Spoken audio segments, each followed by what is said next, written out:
کہ سیدہ کے لال کی فرش عزا بچھائی جائے اور شہزادی نہ آئے۔ یہ ممکن نہیں ہے کہ امام زمانہ کے جد کا پرسہ دینے کے لیے مومنین جمع ہوں اور امام موجود نہ ہوں۔ یہ ممکن نہیں ہے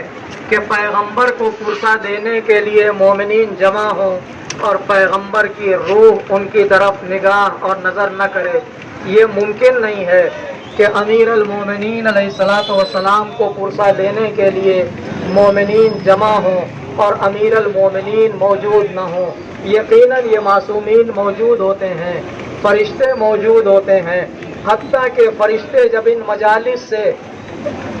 فیضیاب ہو کے آسمان کی طرف جاتے ہیں تو روایت کے جملے یہ ہیں کہ وہاں موجود فرشتے یہ کہتے ہیں اور ان سے پوچھتے ہیں کہ تم کہاں سے آ رہے ہو؟ تمہارے جسموں سے، تمہارے پروں سے ایک ایسی خوشبو محسوس ہو رہی ہے جیسی خوشبو ہم نے کبھی محسوس نہیں کی ہے۔ تم گئے کہاں تھے؟ کس جگہ سے آ رہے ہو؟ تو وہ فرشتے یہ آواز دیتے ہیں کہ ہم مجلس امام حسین سے آ رہے ہیں، ہم ایسی جگہ سے آ رہے ہیں کہ جہاں امام حسین کا ذکر ہو رہا تھا، امام حسین کے اصحاب کا ذکر ہو رہا تھا، امام حسین کی اولاد کا ذکر ہو رہا تھا، ہم اس جگہ سے آ رہے ہیں کہ وہ فرشتے یہ خواہش کرتے ہیں کہ ہمیں بھی اس جگہ لے کے آؤ، اور وہ پروردگار سے اجازت لے کے اس جگہ پر آتے ہیں کہ جہاں عزادار امام حسین کی عزاداری کر کے، جہاں عزادار امام حسین کی مجلس کر کے جب جا چکے ہوتے ہیں اور وہ پہنچتے ہیں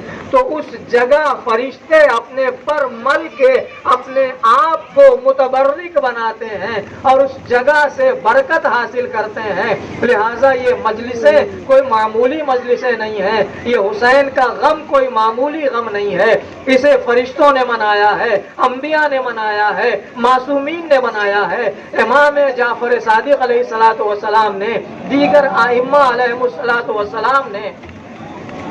مسلسل تاکید کی ہے ذکر امام حسین علیہ الصلوۃ والسلام کو یاد رکھنے کی، اور ان لوگوں کے حق میں دعا کی ہے، خود چھٹے امام نے، پانچویں امام نے۔ اس لیے لہٰذا ان مجلسوں میں آنے والے اپنی عظمت کو پہچانے اور جن مجلس میں آ رہے ہیں اس مجلس کی عظمت کو پہچانے۔ یہ مجلس انتہائی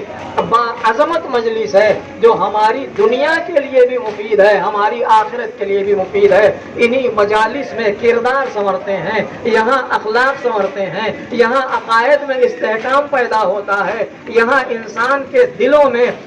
امام حسین علیہ الصلوۃ والسلام کی محبت کے مزید ان پر قربانی ہونے کے لیے، ان کے لیے قربانی پیش کرنے کے لیے مومنین کے دلوں میں ولولہ اور جذبہ پیدا ہوتا ہے۔ اس لیے کہ امام حسین نے اور ان کے اصحاب نے جس طرح سے قربانی پیش کی ہے، رہتی دنیا تک اس کی مثال نہیں پیش کی جا سکتی۔ ہم اور آپ سنتے رہتے ہیں انبیاء نے بڑی بڑی قربانیاں دی ہیں۔ جناب ابراہیم نے معمولی قربانی نہیں دی، جوان بیٹے کو میدان مینا میں لٹا دیا اور لٹانے کے بعد بیٹے کے گلے پہ جب چھری چلانے کی باری آئی تو جناب ابراہیم کے جملے یہ تھے کہ بیٹا یہ رومال میری نگاہوں پہ باندھ دو، اس لیے کہ میں تمہیں قربان تو کر دوں گا لیکن جب تمہارے گلے پہ چھری چلے گی اور راہ خدا میں تم زمین پر ایڑیاں رگڑو گے تو بوڑھا باپ یہ منظر دیکھ نہ سکے گا۔ لیکن کربلا کا ابراہیم کیسا تھا جو اپنے کڑیل جوان کو کربلا کے میدان میں سرزمین کربلا پہ تڑپتی ہوئی ریت پر ایڑیاں رگڑتے ہوئے دیکھ رہا تھا۔ کبھی اون محمد کے لاشیں اٹھا کے لائے، کبھی قاسم کا پامال لاشا اٹھا کے لائے، کبھی اکبر جیسے جوان کا لاشا بنی ہاشم کے بچوں کی مدد سے اٹھا کے لائے، کبھی عباس کے کٹے ہوئے بازو لے کے آئے، کبھی ششماہے کا لاشا خیمے کی طرف لے کے آئے۔ عزیز و حسین جب ششماہے کا لاشا لے کے خیمے کی طرف چل رہے تھے تو کسی کو یاد نہیں کیا لیکن اپنے چاہنے والوں کو یاد کیا اور آواز دی شیعتی لیتکم فی یوم عاشوراء جمیعا تنظرونی، اے میرے شیعو اے کاش تم روز عاشوراء کربلا میں موجود ہوتے تو اپنی آنکھوں سے دیکھتے کہ کیف استسقی لطفل فابوا ان یرحمونی، کہ میں کس طرح اپنے ششماہے کے لیے پانی کا سوال کر رہا تھا اور ان ظالموں نے کیسے تیر سے اسے نشانہ بنایا۔ جزاکم ربکم